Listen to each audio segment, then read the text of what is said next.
I was a Chinese warrior who lived in the northern and southern dynasties amid the year 8420 and 8589. This was a politically tumultuous time for China, but also a time of massive technological advancements and flourishing arts. My story is so eccentric that many presume it to be legend, although it is quite possible that I actually existed. My story first appeared in a piece of writing titled Muyanqi. Now, I'm pretty sure most of you have seen the movie reenactment of my fable. The famed tale goes very similar to the original. My father was drafted into the Chinese army, although he was very old. I was afraid that he would die should he fight for our country.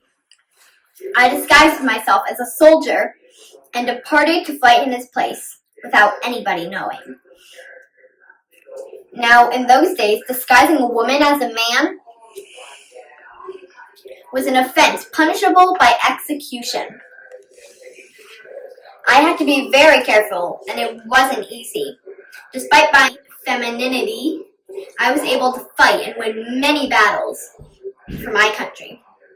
And although in the famous film I lasted only a few months before being discovered, in reality I lasted almost 12 years. I was already a skilled archer, sword fighter, and martial arts master before I was drafted into the army, not to brag, and those talents were highly prized in an army. In one version of my story, I led my army to victory after a particularly grisly battle, and the emperor himself wanted to give me a reward. I, however, simply asked for permission to return home. When I returned home, I finally revealed my true identity to the utter bewilderment of my comrades. My family was thrilled to have me back, and over a decade of disguise came to an end. However, some versions of my story do not include the happy ending, and are quite dark. One version tells how I took my own life after the army was defeated in battle.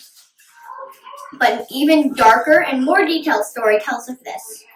In this version, I had a younger brother as well as sister.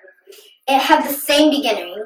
I entered the army in my father's place, but the army was intercepted by the opposing king, and I was taken prisoner. I was questioned by the king's warrior daughter, and upon learning that I was a woman, she was so delighted that we became friends and sworn sisters. But my sister's father, the king, was eventually defeated, and he was to be executed in display of public humiliation and pain. We were sorry for him and offered our own lives in place of his. The emperor was so impressed by our courage and that he gave us gifts for our chivalry. I was awarded the money to return home, and my sister was awarded the money to marry the man she loved. But remember that I said this was a dark version. When I returned home, I discovered that my father had long since passed away, and to my dismay, my mother had already remarried. As if that wasn't enough, the king summoned me to his palace to become a concubine against my will. Having had enough, I refused and took my own life to escape my misery. There's been quite a lot of debate on whether or not I actually existed at all, there being no historical evidence. However, unlike most Chinese folktales, my story contained no magic, no supernatural occurrences, or anything of the sort. It was simply a story of bravery, courage, and loyalty. Because of this, many scholars believe me to be a real character. There are sometimes occurrences where, in a time of great national peril, such as barbarians' attack, women would be allowed to fight.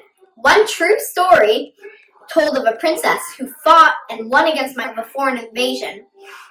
So it is quite possible that mine is true.